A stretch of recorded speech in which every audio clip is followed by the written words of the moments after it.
for people that may be listening to this, if you're older, I will say it's never too late to start. It's kind of like that old Japanese adage. When was the best time to plant a tree? 20 years ago. The second best time, today. So, take that plunge, do your homework, and invest.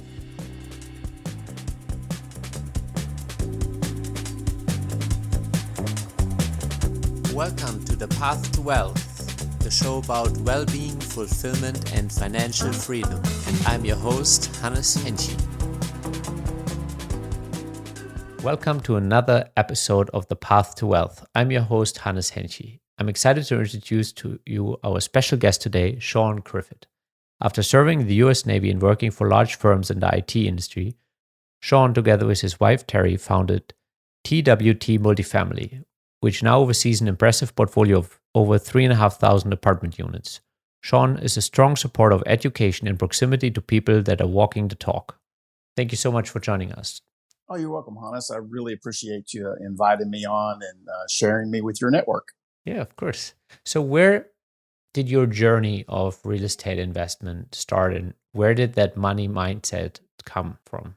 Well, that's a great question. Kind of like we were talking about a little bit before we got started here. My parents were not wealthy by any stretch of the imagination. They were prudent money managers. They didn't live beyond their means. My dad's family were coal miners in Virginia, and my mom's dad was a truck driver. So, they understood hard work, but they also understood the concepts of not spending more than you make. So just the basics were there in the family. I got my first job when I was 8, mowing yards. As soon as I was big enough to push the lawnmower, I was out mowing. Mm-hmm. So the basic concept of wealth, was started when I was young. Now, it didn't really take root to the point where I wanted to grow it until I was 50. I was living a good life. I worked in the job, but we were spending most of what we earned, and we were still putting stuff away for retirement. But we were looking at just an average okay retirement. Mm-hmm. But before I get to that point, we got into real estate investing. Our first deal was a 64 unit in Carrollton, Texas. We were passive investors. It was a great property. Quite honestly, it spoiled us. I mean, we got like 3.5 times our money back on that investment, and it cash flowed like 12 to 14%, like a machine. And I'm still looking for another deal that good. That's kind of like the unicorn deal, right? I mean, yeah. They're extremely rare. So anybody that's, telling you, hey, I'm going to get you 3 times your money. If it's in a real estate deal, I would be very cautious and really dig into the numbers. But anyway, that's kind of what got us started, was that first passive investment. And you'll notice that I don't like to use the term passive investor, because you as an investor should never be passive. The income can be passive. You as an investor have a bunch of homework you need to do before you write me a check for $100,000 or anybody else for that matter, right? Yeah.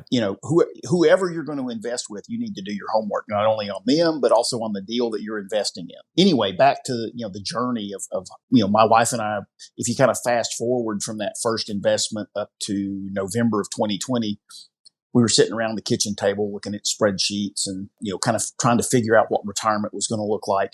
And we came to the realization that the bill of goods that Wall Street and corporate America had sold us wasn't quite all it was cracked up to be.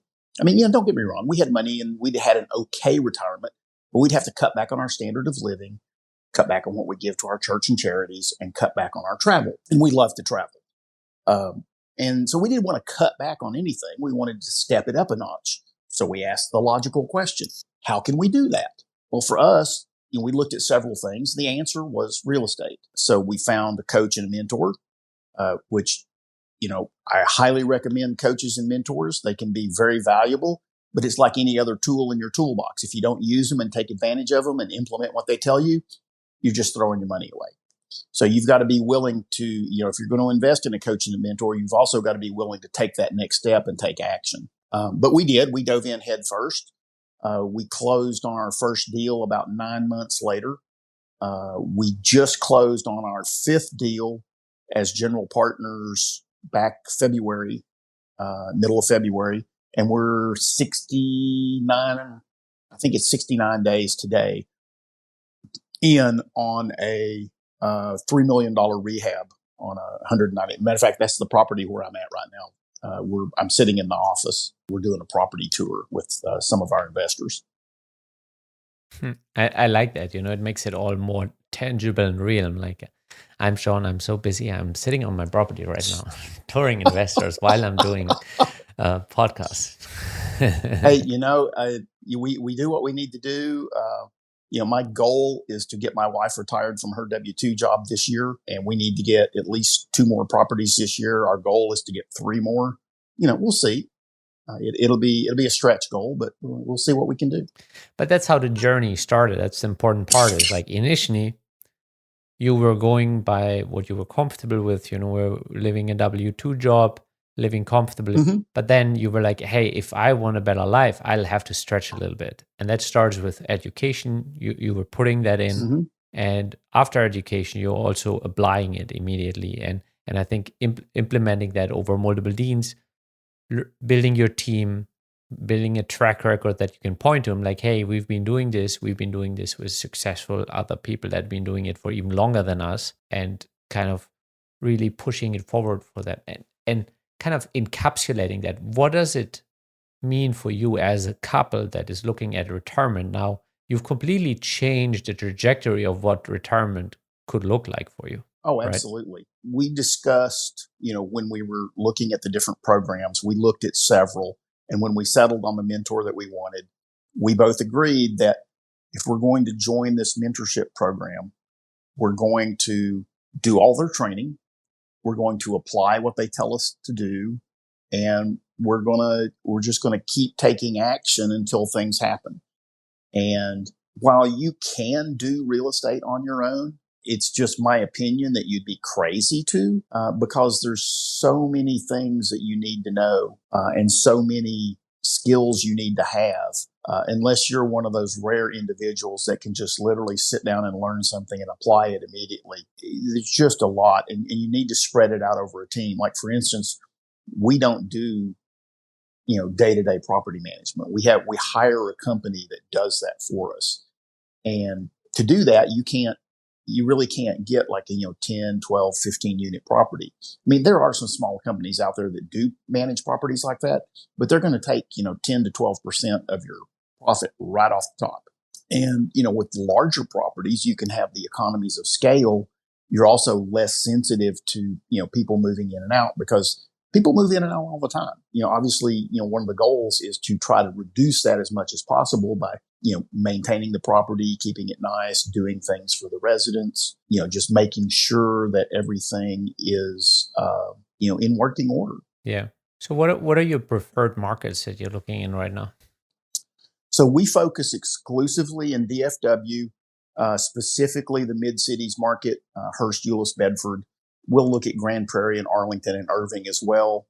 But really, we are experts in the mid-cities markets, and that's our focus. We want to get to about 1,500 units in that market. Then we'll consider moving out into another market. Yeah.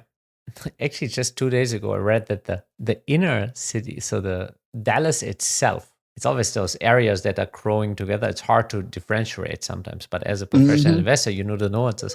So it seems that Dallas itself actually had a slight decline. It's just 4,000 people, had a slight decline in population. But obviously, if you look at the metro, there is a huge and a robust job growth and population growth. Right. And that's the thing I always like to remind investors. Real estate is not just local, it's hyper local. If you're going to invest, if people say, oh, I invest in Dallas, they probably don't. They're probably investing in one of the suburbs that's growing really well. Yeah. Like you just said, downtown Dallas, they're seeing a slight decline. Is that bad? Not necessarily. But you have a different demographic that lives downtown than, say, out in the suburbs. Most people, working class people with families, they want to live where they have some space. And, even if if they can't afford a house, then the next logical choice is an apartment or renting a house. And sometimes even renting a house is not cost effective. Yeah. So yeah, I mean, you really need to know, like I say, you really need to know the market and understand, where the job growth is.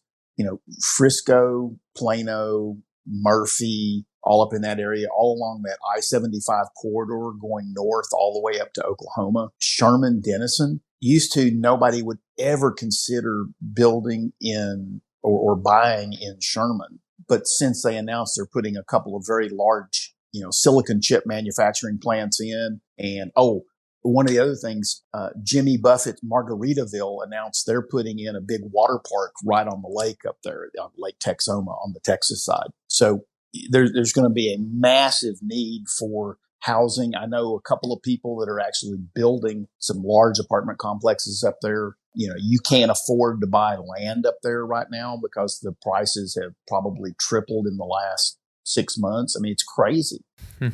It feels like in a way that Texas gold rush has never stopped, And I'll give you a funny anecdote. Look, so I come from the original brownfields. You might be familiar with New Braunfels. Mm-hmm. So brownfields is 5 kilometers or 3 miles away from where I was brought up. And they came to Texas like I don't know when the actual incorporation of New Braunfels was, but it must have been like in the mid 1800s when we had a couple of famines in Germany. So I find it wild that ever since Texas has seen growth, and obviously there are cycles to this, and there's more growth and sometimes less growth. And right now there's a lot of headquarters, a lot of Fortune 500 companies actually headquartered in Texas. So the question investors always have, like, can this go on? And I think the interesting reality that we are still in the United States, and especially Texas, in the submarket of DFW that you're operating in, there is like a very, very strong historic precedent. Yes, it can. And I think actually partially through what the Biden administration is doing, it's even enforced in a way that you don't really see in the numbers yet. Like there is a crowd coming in that will also seek in their own way, seek opportunity for their families, and they will seek housing, which will also reflect in this. But in official numbers, this will even show a little bit differently later. Yeah, I know. I mean, you were talking about the influx of people. I just saw a report that said Jacksonville, Florida is the number one market for net migration, meaning the number of people moving in and adjusted for the number of people moving out in the country. Yeah. Dallas is, I believe, 6th on that list. We have, at last count, I saw there was a economist, Ray Perryman. Ray had done some studies and looked, and he's not the only one. There's a bunch of other people that have numbers, but around, 1,100 or so people a day coming to the state of Texas. 400 of those are coming to the DFW Metroplex. You stop and think about that and put it in perspective. 400 people a day. That's 1 or 2 large apartment complexes a day moving into the state. They got to live somewhere. They got to work somewhere. And the reason they're coming here is because there's jobs here. It's a business friendly state. We've had, I don't know how many Fortune 500 companies have major offices in the state, but there's a bunch of them. I think it's 55. I think Craig Abbott just posted something about this week. Oh, okay. It's around 50 something. That. Yeah. On the flip side, do you think affordability could potentially stop that? Because usually part of the game is affordability. Like people moved to Florida for a long time because of affordability. At the same time now, like Miami is, in terms of price, is getting close to New York, but it probably gives you more space. But a 2-bedroom comes at a similar price as it comes in New York City. So affordability, even in regions of Florida, is starting to drop, and people are kind of disillusioned. Do you think something similar can happen to the market you're investing in? You're already starting to see some of it. Affordability, housing affordability across the nation is an issue. And I know one of the things that we do is part of our plan that our property management company does is they work with local housing authorities, to help people that need assistance be able to live in a nice place.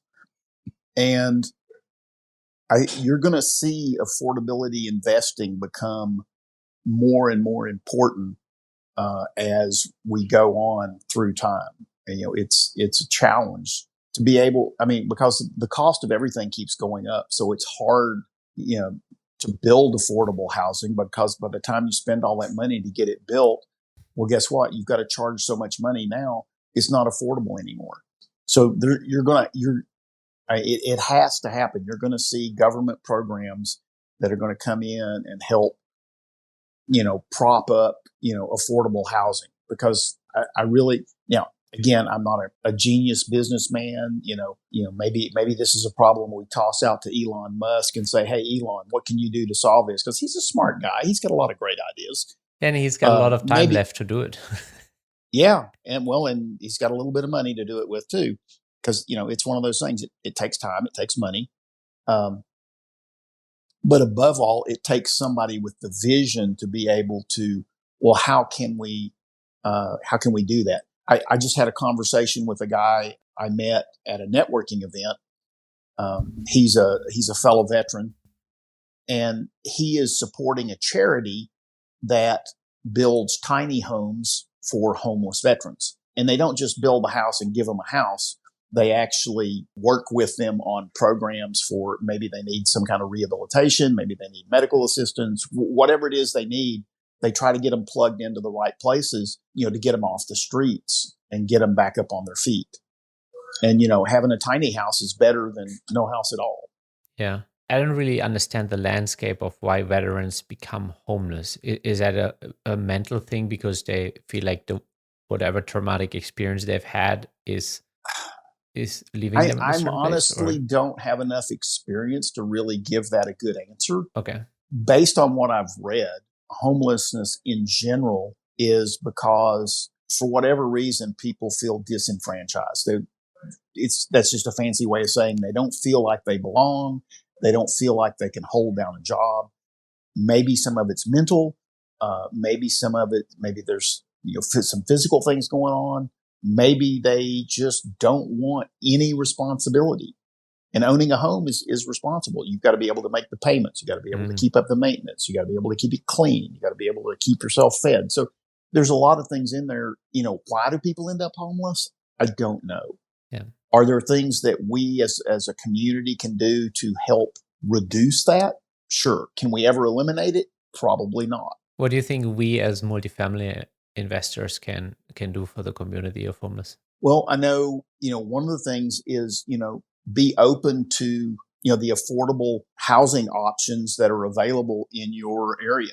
And if you don't know what they are, go find out. And you don't have to be a multifamily owner to do that. If you're a multifamily investor, you can do the research and you can present it to the teams that you invest with and say, hey, guys, I found this option. Would you at least put this in front of the property management company and say, hey, we'd like to consider using this program to be able to help,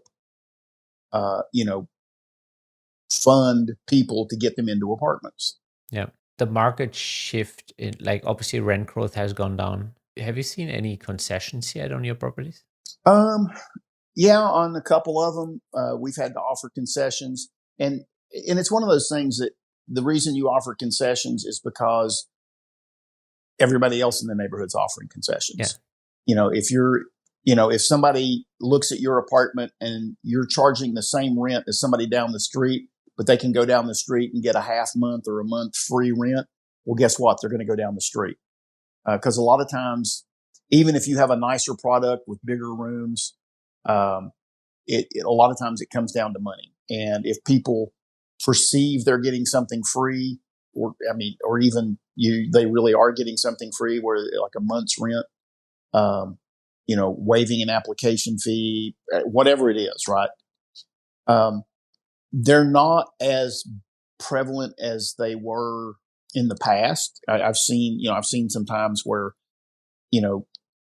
particularly when you have a lot of new products coming on the market, the fancy real estate word for that is absorption. Mm-hmm. You've got new units being built and becoming available, and I'm seeing a lot of concessions in those new units, which is causing downward pressure on rent, because if somebody can go and get an apartment in a nice new, A or B class building for the same thing they can get into one of your older B or C class buildings, well, they're going to move into the newer building because it's cool, it's flashy, it looks nice, it's clean. And not to say the older ones aren't, it's just, it's got that new appeal to it, right? And what's going to happen, these people are going to be in for sticker shock when it comes time to renew, because for those guys to be able to hit their business plan, they're going to have to go up on the rents. Yeah. And their hope is that they get them in the door, and and for the people that can't afford it, they'll stay. For the people that can't, well, they're going to have to move down to, an older property, or, move down a class or two, maybe. I thought this was something really interesting. Like during COVID in New York City, people thought they could rent something that they couldn't afford before COVID. And because of the situation in the city, they were getting it for like sometimes 3 months concession. And even the rent was down. And then they were surprised that a year or two later, when, the rent increase was there, that the market went back to normal, and they were shocked. And I'm like, didn't you see that coming? Well, COVID messed up a lot of things, right? But we could be here for days talking about all the things. Let's just not go there. Let's just say that, COVID changed the landscape. I was actually fortunate. One of my properties was in a Texas county that actually allowed us to evict people during COVID. Now, it had to be very specific circumstances, right? We filled out the paperwork. We took it to the tenant and said, hey, all you need to do is sign this, and then come into the office and spend a couple of minutes on the computer to, get everything approved. And, we'll cover your rent that way. And the tenant refused. So we went to the judge and said, Your Honor, Mr. Smith over here, we did the paperwork for him. He refused to sign it. We offered to have him come into the office and work on our computer because he says he doesn't have a computer. And he refused. And the judge looked over at him and goes, Mr. Smith, is that true? He goes, yes, Your Honor. He goes, all right, you're out. Now, obviously, it took a little longer than that, and that's not exactly the language the judge used because I wasn't in the room when it happened. But in a nutshell, that's one of the nice things about being in a business-friendly state where, the judges still have some common sense. It's like this guy had an opportunity to get his rent paid for through, the program that was in place to cover rent for people that weren't working. And he refused to take advantage of it. Why? I don't know. It's just one of those things. You just don't know. Yeah. And that's also where we can't help people that don't want to be helped. Like, I think that the one thing that I've realized being an investor is that I would say the vast majority of investors does care for humans. It's not that evil landlord mentality that's being spread out maybe in the social media platforms. But obviously there is also that tail end to things. Like, we're also trying to take care of every other tenant. And by allowing like non-performance on the asset, it means we cannot take care of everybody else in the way we promised because we don't have money to take care of the asset.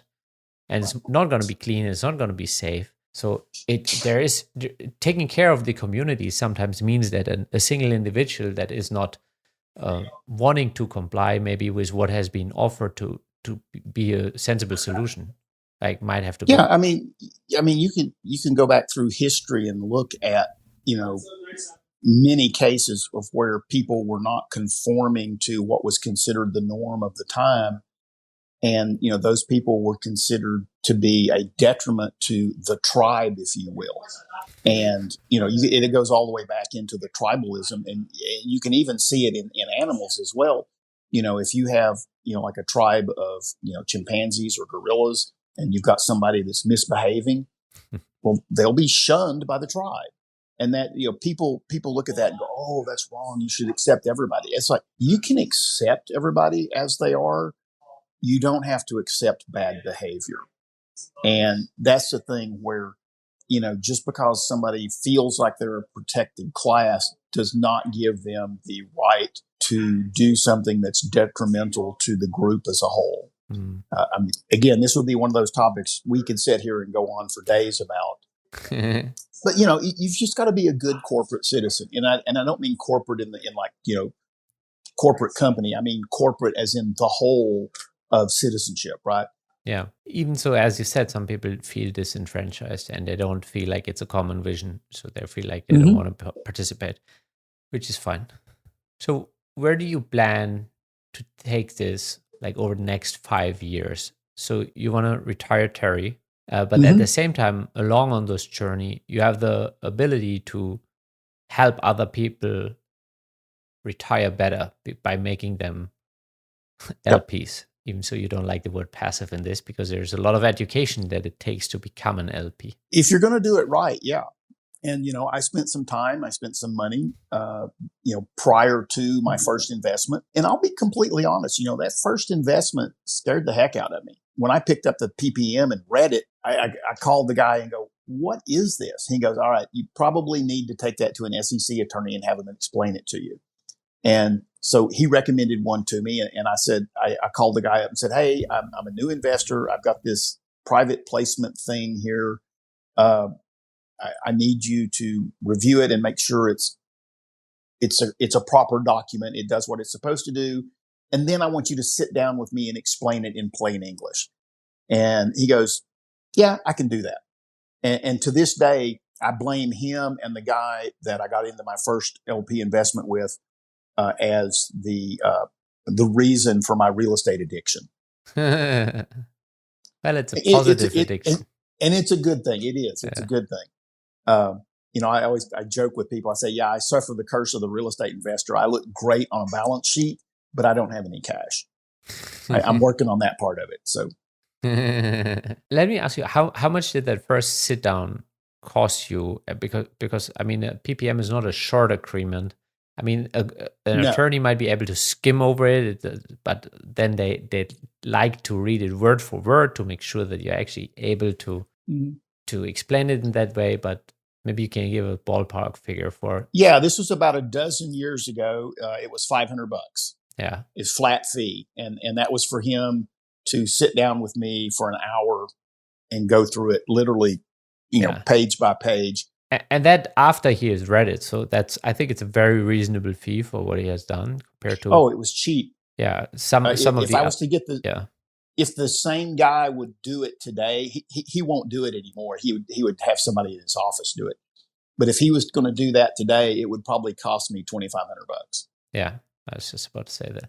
Yeah. And which sounds prohibitive. Well, and he might charge $5 because he really doesn't want to do that anymore.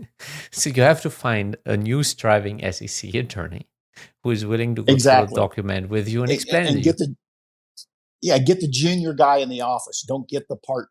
Yeah. And in fact, the junior will be good enough to explain it to you. He might have not seen them in all of its forms and executions, but in terms of helping you understand, it's a good start, and it's better to gain that understanding than to simply trust. The devil is in the details on those. Oh yeah, and that was the best $500 I ever spent. One of the things that I've learned from different SEC attorneys I've talked about over the years or talked to, you really do need to read your PPM. And if you don't read it, you need to have your attorney read it, because I can put together a deal. And if I properly disclose in the PPM that I'm going to burn your money, I can legally take your money, put it in cash, and literally set it on fire. Now, why you would ever invest with me, I don't know. But if it's properly disclosed in the PPM, you can do just about anything with investors' money.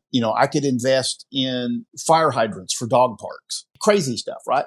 That's why you've got to read the PPM, because that gives the stipulations of how am I, as a general partner, going to spend your investor money and hopefully make us all money. Now, there are unscrupulous people out there. They do end up getting caught eventually, but again, this is why I don't like the term passive investor. You as the investor need to do your homework up front and make sure I know the people I'm dealing with. I've had a discussion with them. I've read their documents. I understand the deal. Now, you don't have to understand all the nuances of a PPM. You do need to understand enough about it to go through and, hey, are all the parts here? A key part is, hey, there's like 14 or 15 pages in there. They're all reasons you should not invest in this deal. It's everything that could possibly go wrong. Wind, fire, hail, locusts, you name it. And the guy that gave me that first understanding said, the only reason these pages should scare you is if they're missing, because that means they're trying to hide something. He goes, what it should prompt you to do is to go, hey, Mr. General Partner or Mrs. General Partner, how are you going to mitigate all of these 14 or 15 pages of risks? And the answer to that is pretty simple. 80% of it is having the right insurance on the property. The other 20% of it is doing a very thorough and comprehensive due diligence before you sign the contract on the property. So you know what you're getting into from a physical and business operation standpoint. Yeah. And I think we're all glad through that phase where due diligence time was very compressed because of the velocity and the money that was there. And, what I would say to that is if somebody's trying to compress your due diligence time, for me, that's a red flag. Doesn't mean that they're doing something wrong or they're trying to hide something. It's just a red flag that goes, hey, I need to pay a little closer attention here, because you should be allowed a reasonable time to do your due diligence, whether you're the investor or you're the general partner buying a deal from somebody. If they're trying to limit you on your due diligence, I would highly question whether that's really a good deal or not. Yeah. And sometimes it is, and you do need to move fast and make a quick decision. I mean, it's business, right? The whole thing is risk mitigation. What do you as an investor, what do you as a general partner, what risk are you willing to take on? Would I ever buy a property without doing a physical due diligence? If the situation was right,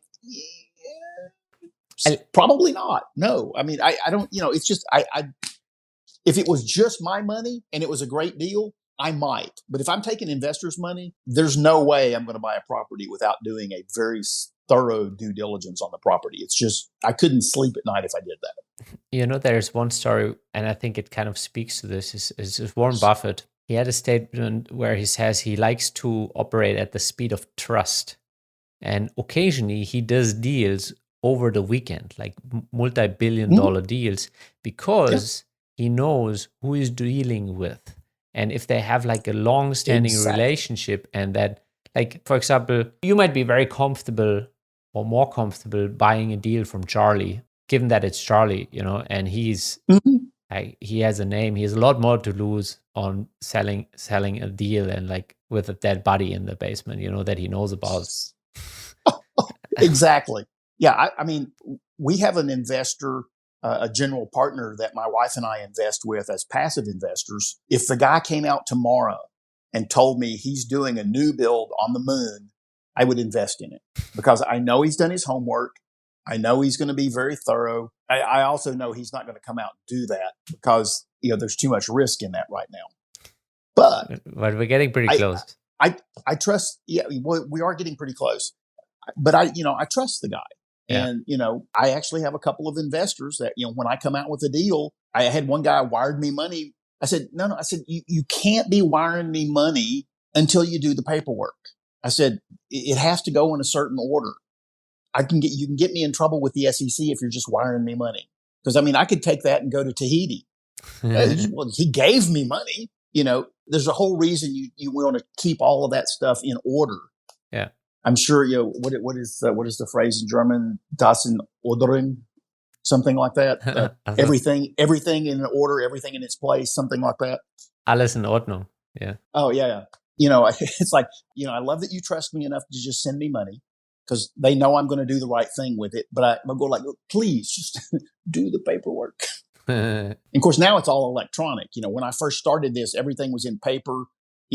All the PPMs were numbered. You had your own unique number and they had to track every copy. Well, now it's easy. It's all done electronically. So, I don't have to, it's much easier to manage, not only for me, but also for the investors. Yeah. In so many different ways. Like I got into this when it was still a transition phase. There were still some checks here and there and we were still doing, but now it's getting really convenient, like to a point where you can be anywhere in the world and you can do this in a very, very good manner. And I really appreciate that part of the digitalization of what we're doing. Mm-hmm. What I'm really looking forward to is when they can put title on the blockchain and we don't have to keep, doing, clear title search every single time we transfer property, because it is a royal pain in the butt, and it's quite frankly, it's a waste of money. It's not always a waste of money, but if I'm just selling a piece of property that I bought, 3 months ago to somebody else, and nothing's changed in that 3 months, you should be able to go on the blockchain and go, yeah, nothing's changed, you're good. Yeah, it would simplify things, but we're not there yet. Soon. Soon, we hope. Soon, we hope. Well, Shawn, where can people connect with you and Terry and get more information about TW Multifamily? Well, the easiest place is just head to our website. It's twtmultifamily.com. That's Tango Whiskey Tango Multifamily.com. And if you want to have a chat with me, there's a schedule a chat button on there. I'm happy to, as you well know, Hannes, I can talk about real estate all day long. But yeah, that's probably the simplest and easiest. Really appreciate you having me on today. Yeah, of course. One last question. What do you consider a life well lived? A life well lived. Probably, if I could sum it up in 2 words, no regrets. And if you want me to expound on that, really it's living a life where, you're fulfilled, you have your health, you have your, enjoyment of whatever it is you like to do. Like my wife and I, we love to travel, whether it's a weekend road trip or a month tour to Antarctica, which we did last year. We're actually going to the Arctic here in about a month. So we're hitting both poles. That's amazing. Yeah, that's definitely something I would like to do too. Love that.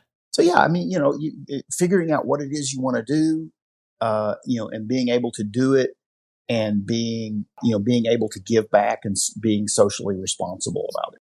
That's probably a life well lived. The only regret you have is that you didn't start investing in real estate earlier. People my age, you're always going to hear that, especially with the new kids on the block. It's like, oh man, I wish I'd gotten started when I was your age. But for people that may be listening to this, if you're older, I will say it's never too late to start. It's kind of like that old Japanese adage, when was the best time to plant a tree? 20 years ago. The second best time, today. Yeah. So, take that plunge, do your homework, and invest. Love it. Well, Shawn, thank you so much for making the time. Oh, you're welcome, Hannes. I appreciate you having me on and sharing your listeners with me today.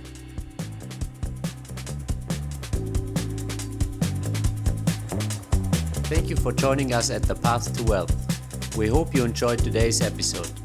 Check out our upcoming guests and be sure to share it with all your friends and family that want to take their life to the next level of wealth.